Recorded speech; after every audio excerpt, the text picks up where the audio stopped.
Carrying ওয়্যারের জন্য দুইটা parallel current carrying ওয়্যারের জন্য কতটুকু ফোর্স এক্সপিরিয়েন্স করবে, একটার জন্য আরেকটা কতটুকু ফোর্স এক্সপিরিয়েন্স করবে এটা আমরা দেখব। তো এটার জন্য আমরা জানি যে কারেন্ট ক্যারিং ওয়্যার যদি থাকে তাহলে ওইটা যে ফোর্স এক্সপিরিয়েন্স করে এটা হচ্ছে F = BIL sin θ। এটা আমরা পেয়েছি F = কত BIL sin θ। এটার ভেক্টর ফর্ম আমরা জানি, ভেক্টর ফর্ম হচ্ছে F vector = I scalar L vector cross B vector. এটা তাহলে কি হচ্ছে আমাদের এখানে দুইটা যদি প্যারালাল কারেন্ট ক্যারিং ওয়্যার থাকে তাহলে একটা ওয়্যার অবশ্যই ম্যাগনেটিক ফিল্ড বানাবে তার চারিদিকে। এটা আমরা অনেক আগেই পেয়েছি যে কারেন্ট ক্যারিং ওয়্যার কী বানায়, তার চারিদিকে ম্যাগনেটিক ফিল্ড বানায়। তো এই ওয়েটটা ম্যাগনেটিক ফিল্ড বানাবে তার চারিদিকে। এই ম্যাগনেটিক ফিল্ডের জন্য সেকেন্ড ওয়েটের উপর ফোর্স লাগবে, এই ফোর্সটা হচ্ছে এটা BIL sin θ। কারণ আমরা এর আগে যে BIL sin θ পেয়েছিলাম এটা তখনই পেয়েছিলাম যখন একটা কারেন্ট ক্যারিং ওয়্যারকে ম্যাগনেটিক ফিল্ডে রাখা হয়, তখন ওইটা যে ফোর্স এক্সপিরিয়েন্স করে এটা হচ্ছে এটা। তো এখানে যে কারেন্ট ক্যারিং ওয়্যার থাকবে ওইটাকে তো ম্যাগনেটিক ফিল্ডে রাখতে হবে, আর ওই ম্যাগনেটিক ফিল্ডটা কি দেবে, এই দুইটা তার মধ্যে একটা আরেকটাকে ম্যাগনেটিক ফিল্ড দেবে। তো এখানে আমি ভাবছি এটা হচ্ছে ওয়্যার 1। তো এটা যদি 1 নাম্বার ওয়্যার হয় তাহলে এটার জন্য যে এটার মধ্যে যে কারেন্ট যাচ্ছে এটা হচ্ছে I1। এটার কারেন্টটা কত ধরছি I1। আর এটার লেংথটা হচ্ছে কত L, দুটো সেম লেংথের নিয়ে নেব। তাহলে দেখো এটার জন্য চারিদিকে ম্যাগনেটিক ফিল্ড হবে। তো এটার জন্য যে কোনো পয়েন্টে ম্যাগনেটিক ফিল্ড আমরা বের করব। দেখো তো এটার জন্য চারিদিকে যে ম্যাগনেটিক ফিল্ড হবে কীভাবে হবে, এটা রাইট হ্যান্ড থাম্ব রুল দিয়ে হবে এইভাবে। এটা কারেন্টের ডাইরেকশন মানে এটা এদিক দিয়ে ঢুকবে ওই দিক দিয়ে বেরোবে। তাহলে দেখো এই যে সারফেসটার উপর এদিক দিয়ে ঢুকবে ওই দিক দিয়ে বেরোবে, এখানেও থাকবে, প্রত্যেকটা পয়েন্টে থাকবে। আসলে এখানে এদিকে ঢুকবে, ভিতরে গিয়ে এভাবে ঘুরে ঘুরে ঘুরে আবার এদিকে বেরিয়ে আসবে, বেরিয়ে আবার ঘুরে ঘুরে যাবে এদিকে। তো এখানে তো আমরা কিছু দেখাতে পারবো না, শুধু এই জায়গায় দেখাতে পারবো। এই জায়গায় কী করছে বলো তো, এটা ভেতর দিকে ঢুকছে। তাহলে ফিল্ডটা কী করছে, ভেতর দিকে ঢুকছে।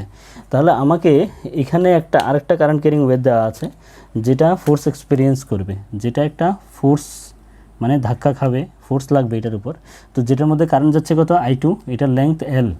আচ্ছা, তো এটার জন্য চারিদিকে ম্যাগনেটিক ফিল্ড হবে, সব পয়েন্টে হবে, কিন্তু আমাকে দেখতে হবে এটার গায়ের উপর কত ফোর্স হবে। তো ওই ফোর্সটা কে দেবে, এটার ম্যাগনেটিক ফিল্ডের জন্য। তো এটার গায়ের উপর কত ম্যাগনেটিক ফিল্ড হবে এটার জন্য, এটা দেখতে হবে। তো অবভিয়াসলি ফর্মুলা তো আমাদের কাছে আগের থেকেই আছে। তাহলে এটা যে ম্যাগনেটিক ফিল্ড চারিদিকে বানাচ্ছে এটা কত B1 বলবো আমরা। তো এখানে এটার গায়ের উপর যে ম্যাগনেটিক ফিল্ড, এই জন্য এই ডিস্টেন্সটা নেব R। এটার থেকে এটার ডিস্টেন্স কত R। এখন ভাবো যে এটা নেই, এই পয়েন্টে আমাকে ম্যাগনেটিক ফিল্ড বের করতে হবে। সিম্পল, আমি ভাববো যে এই ওয়েটটা এখন নেই, আমার কাছে কি বের করতে হবে, এই ওয়েটটা নেই, এই পয়েন্টে ম্যাগনেটিক ফিল্ড বের করতে হবে। এটার গায়ের উপর একটা পয়েন্ট নিয়ে নিলাম, এখন ওয়েটটাকে বাদ দিলাম, ভাবলাম ওয়েটটা নেই, তারটা নেই। তো তারটা নেই ভেবে এটার উপর ম্যাগনেটিক ফিল্ড বের করছি। তো ম্যাগনেটিক ফিল্ড কত হবে, ম্যাগনেটিক ফিল্ডের ফর্মুলা কী বলো তো, এটার জন্য ম্যাগনেটিক ফিল্ডের ফর্মুলা হচ্ছে একটা ওয়্যারের জন্য, কারেন্ট ক্যারিং ওয়্যারের জন্য ম্যাগনেটিক ফিল্ডের, যেহেতু তার 1 নাম্বার তার মারাচ্ছে, এটা হচ্ছে কত μ0I / 2πr। এটা হয় আইটাকে I1, কারণ এটা B1 বানাচ্ছে I1, μ0I I1 / 2πr। এটা কি বানাচ্ছে, এটা বানাচ্ছে। তো এটা ম্যাগনেটিক ফিল্ডের ডাইরেকশন কী হবে, ভেতর দিকে হবে। সরি, এই সাইনটা ভুল হয়েছে, ভেতর দিকে হলে সাইন এটা হবে, সাইন হবে ক্রস, এমন হবে। তো এটা ভেতর দিকে হচ্ছে ম্যাগনেটিক ফিল্ড। তো ম্যাগনেটিক ফিল্ড কোন দিকে হচ্ছে, ভেতর দিকে। কেন, এভাবে দেখো, এভাবে ঢুকবে ওই দিক দিয়ে বেরিয়ে আসবে। তাহলে এটার গায়ের উপর কোন দিকে ম্যাগনেটিক ফিল্ড লাগছে, ভেতর দিকে। তাহলে ভেতর দিকে মানে কি আমি দেখাচ্ছি, এদিকে লাগছে ম্যাগনেটিক ফিল্ড, ভেতর দিকে। এখন দেখো তারটার মধ্যে কারেন্ট কোন দিকে, এখন এটা এই তারটার উপর যখন ফোর্স বের করতে যাব, তো ফোর্সের ফর্মুলা আমরা কোনটা লাগাবো, এটা F = কত BIL sin θ, এই ফর্মুলাটা লাগাবো। এখন থিটাটা কার মধ্যে হয়, B and L এর মধ্যে হয়। এখন B এর ডাইরেকশন আমরা আগে থেকে জানি, B এর ডাইরেকশন এটা থেকে পেয়ে গেছি, এটা কোন দিকে আসছে, ভেতর দিকে। তো B এর ডাইরেকশন হচ্ছে ভেতর দিকে। দেখো তাহলে আমাদের কাছে B এর ডাইরেকশন কোন দিকে হচ্ছে, ভেতর দিকে, মানে এটার ভিতর দিকে ঢুকবে। আর হচ্ছে কারেন্টের ডাইরেকশন কোন দিকে, L এর ডাইরেকশন, লেংথের ডাইরেকশন কোন দিকে, উপর দিকে। তো একটার সাথে কত ডিগ্রি, 90 ডিগ্রি করে আছে। তাহলে থিটাটা কত ডিগ্রি হবে, 90 ডিগ্রি। দেখো B হচ্ছে এদিকে ভেতর দিকে, কারেন্ট যাচ্ছে উপর দিকে। তো কারেন্ট উপর দিকে গেলে এলটা কারেন্টের ডাইরেকশানেই হবে। তো এলটা কত, এলটা এদিকে থাকছে, বিটা এদিকে থাকছে, অ্যাঙ্গেল কত ডিগ্রি হলো, 90 ডিগ্রি। তো অ্যাঙ্গেল আমাদের এইভাবে, অ্যাঙ্গেলটা কত দেখছো, 90 ডিগ্রি। তাহলে আমাদের এখানে 90 ডিগ্রি বসে যাবে থিটাটা 90 ডিগ্রি বসলে তাহলে এটা আসবে হচ্ছে F = কত BIL sin 90 ডিগ্রি ভ্যালু 1। এটা F, এটার উপর বের করছি তো F2 বলছি এটাকে, F2। তাহলে এখানে যে বিটা, এই বিটা কোনটা, বিটা হচ্ছে B1, এটার উপর যে বিটা আছে ভিতরের দিকে, এই বিটা কোনটা, B1। তাহলে এটা B1, আইটা কোনটা, আইটা অবভিয়াসলি I2 হবে, কারণ এই তারটার জন্য বের করছি। তাহলে আইটা হচ্ছে I2। তাহলে B1 I2 L। তাহলে দেখো B1 এর ভ্যালু কত, আমরা আগে থেকে জানি B1 এর ভ্যালু হচ্ছে mu naught I1 divided by 2 pi small r into I2, তা এটা B1 এর ভ্যালু লিখলাম, I2 থাকলো I2 এর জায়গায়, L থাকলো L এর জায়গায়, তাহলে এতটুকু ফোর্স লাগলো। তাহলে এই তারটার উপর কতটুকু ফোর্স লাগবে, এতটুকু ফোর্স। এখন ফোর্স যেহেতু ভেক্টর কোয়ান্টিটি, তাহলে এটা ডাইরেকশনও বের করতে হবে আমাদের। তো ডাইরেকশন বের করার জন্য ফ্লেমিংস লেফট হ্যান্ড রুল লাগাবো। তো ফ্লেমিংস লেফট হ্যান্ড রুল কীভাবে লাগাবো দেখো, ম্যাগনেটিক ফিল্ডের ডাইরেকশন এটা দিয়ে বোঝায়, যেটা ভেতর দিকে আছে। কারেন্টের ডাইরেকশন এটা দিয়ে, এই আঙ্গুলটা দিয়ে বোঝায়, দেখো এটা উপর দিকে আছে, তাহলে এটা ফোর্সটা কোন দিকে লাগছে, এদিকে লাগছে, মানে এদিকে লাগছে, এদিকে, তার মানে এটা একটা ধাক্কা খাবে, মানে টান খাবে এদিকে, তার মানে এই তারটা এটাকে এদিকে টান দেবে, তাহলে ফোর্সের ডাইরেকশনটা কোন দিকে হচ্ছে, এদিকে। তো আমি এটা যদি 2 ধরে নিই, এই ওয়েটটা হচ্ছে 2, এই ওয়েটটা কত 2, এই ওয়েটটা 1 ছিল, এই ওয়েটটা হচ্ছে 2, তাহলে ডাইরেকশনটা কত হবে 2 থেকে 1 এর দিকে, 2 1 ডাইরেকশন 2 থেকে 1 এর দিকে আমরা ধরে নিচ্ছি, ডাইরেকশন 2 থেকে 1 এর দিকে।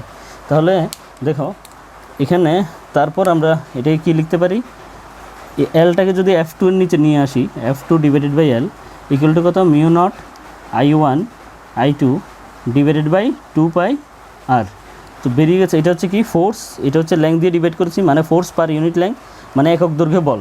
তার মানে এটার একক দৈর্ঘ্যে কত বল লাগবে, এতটুকু বল লাগবে, এটার এক্সপ্রেশন বেরিয়ে গেছে। তাহলে ফোর্স পার ইউনিট লেংথ, এটাকে স্মল f দিয়ে লিখছি, তাহলে স্মল f ইকুয়াল টু আমরা পেয়ে গেছি, এটাই হচ্ছে আমাদের এক্সপ্রেশন। এখন দুইটা তার প্যারালাল যে আছে, প্যারালাল দুরকম হতে পারে, সেম ডাইরেকশনে আর একটা হচ্ছে অপোজিট ডাইরেকশনে। তো আমরা সেম ডাইরেকশনটা করলাম, তো সেম ডাইরেকশনে এটা কী করছে, এটা এদিকে ফোর্স দিচ্ছে, এটা কী করবে এটাও আমাদের দেখতে হবে। তো সেইমভাবে এটা কী করছে দেখো, এখন এটা কোনটা বের করলাম, 2 বের করেছি, এটাতে 2 বের করেছি আমরা। তো এটা 2 হলে এখন 1 বের করব, এটা 2 যখন এখন 1 এর জন্য বের করব F1, তাহলে F1 কত হবে, F1 হবে F1 এর উপর যে ফোর্সটা হবে এটা কার জন্য হবে, এটা যে ম্যাগনেটিক ফিল্ড বানাবে তার জন্য, এই তারটা যে ম্যাগনেটিক ফিল্ড বানাবে, যেহেতু এটা 2, এটার নাম দিচ্ছি B2, I তো এটার জন্যই, কারণ এটার উপর ফোর্স, তো কারেন্ট এটার হবে I1, এরপরে হচ্ছে L, সাইন থিটা সেম 0 হয়ে যাবে, 1 হয়ে যাবে, সাইন থিটা 90 ডিগ্রি হবে থিটা। তো B2IL, এখন B2 যখন বের করতে যাব, দেখো এটার জন্য ডাইরেকশন কোন দিকে হচ্ছে, দেখো এটার জন্য কারেন্ট কী হচ্ছে, এটা যদি এভাবে দিই তাহলে এভাবে কারেন্ট ঢুকে এদিক দিয়ে বেরিয়ে আসবে, তার মানে এটা বেরিয়ে আসবে এদিক দিয়ে, তার মানে ওই B2টা বাইরের দিকে বেরিয়ে আসবে, এটার ডাইরেকশন এদিকে হবে, B2 এর ডাইরেকশন কোন দিকে হবে, এদিকে হবে। তাহলে দেখো B2 এর ডাইরেকশন আমাদের এদিকে আছে, DL এর ডাইরেকশন, L এর ডাইরেকশন উপর দিকে আছে।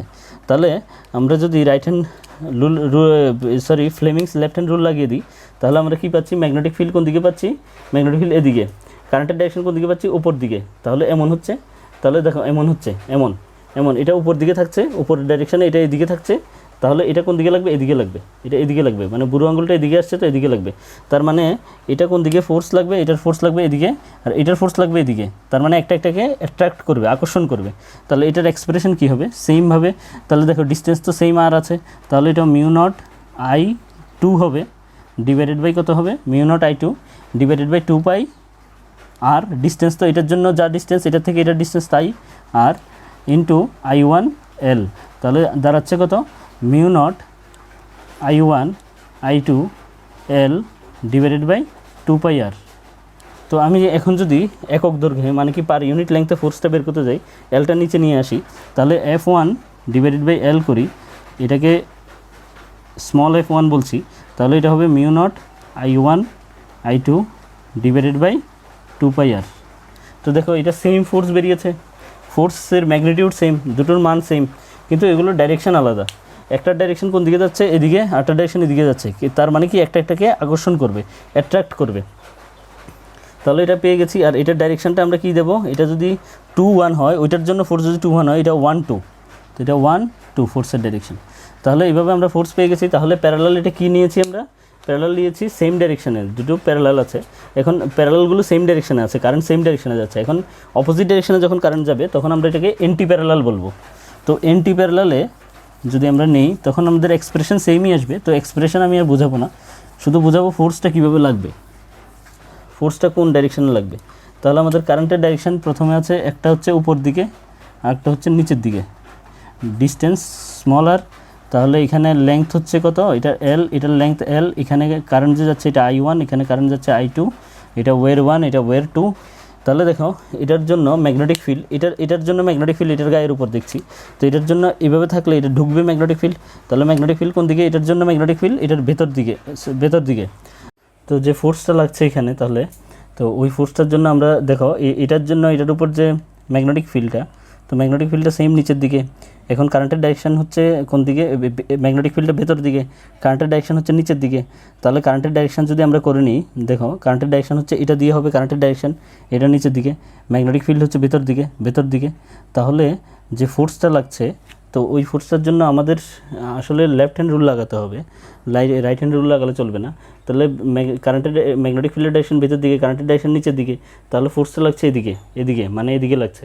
তাহলে এটার উপর যে ফোর্সটা এটা এদিকে লাগছে, বুঝতে পারছো? আবার আরেকবার রিপিট করে দিচ্ছি, এটার জন্য ম্যাগনেটিক ফিল্ডের ডাইরেকশন কী হবে, এটার উপর ভিতর দিকে যাবে, কারণ এভাবে রাইট হ্যান্ড থাম্ব রুল লাগালে, রাইট হ্যান্ড থাম্ব রুল, তো এটা করলে এটা ভিতর দিকে ঢুকবে, এটা এভাবে ঘুরবে ম্যাগনেটিক ফিল্ডের লাইন্সগুলো। তাহলে ম্যাগনেটিক ফিল্ড ভেতর দিকে লাগছে, তাহলে এটার জন্য ম্যাগনেটিক ফিল্ড ভেতর দিকে, কারেন্ট যাচ্ছে নিচের দিকে। তাহলে এখন ফোর্সের জন্য ফ্লেমিংস লেফট হ্যান্ড রুল লাগবে, তো এটা হচ্ছে ফ্লেমিংস লেফট হ্যান্ড রুল।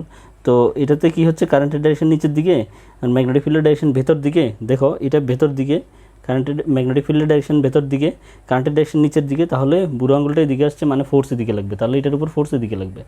এখন এটার উপর যখন ফোর্স বের করতে যাব, তখন এটার জন্য দেখো এটার জন্য ম্যাগনেটিক ফিল্ড, এখন এটা তো কারেন্ট নিচের দিকে যাচ্ছে, এটা কারেন্ট নিচের দিকে গেলে ম্যাগনেটিক ফিল্ড এটা দিয়ে ঢুকবে। দেখো কারেন্ট নিচের দিকে গেলে এদিকে বেরোবে, এদিকে ঢুকবে কারেন্ট নিচের দিকে, তাহলে এটার জন্য ম্যাগনেটিক ফিল্ড এখন ভিতর দিকে, এটার জন্য ম্যাগনেটিক ফিল্ড কোন দিকে আসছে, ভেতর দিকে। তাহলে ম্যাগনেটিক ফিল্ড আসছে ভেতর দিকে, কারেন্টের ডাইরেকশন হচ্ছে উপর দিকে, তো ফ্লেমিংস লেফট হ্যান্ড রুল লাগাতে যাচ্ছি। দেখো ম্যাগনেটিক ফিল্ড ভেতর দিকে, কারেন্টের ডাইরেকশন উপর দিকে, কারেন্টের ডাইরেকশন তাহলে কি উপর দিকে, ম্যাগনেটিক ফিল্ড ভেতর দিকে, কারেন্টের ডাইরেকশন উপর দিকে, এটা দিয়ে কারেন্টের ডাইরেকশন, ম্যাগনেটিক ফিল্ড এটা দিয়ে ম্যাগনেটিক ফিল্ড, তো এটা ভেতর দিকে, কারেন্টের ডাইরেকশন উপর দিকে, তাহলে বুড়ো আঙুল এদিকে আসছে, তাহলে এটার জন্য ফোর্স কোন দিকে হবে, বাইরের দিকে। তো ফোর্স বাইরের দিকে, তাহলে এখানে কি হবে বলতো, এখানে রিপালশন হবে, এখানে একটাকে অপোজিট দিকে ধাক্কা দেবে।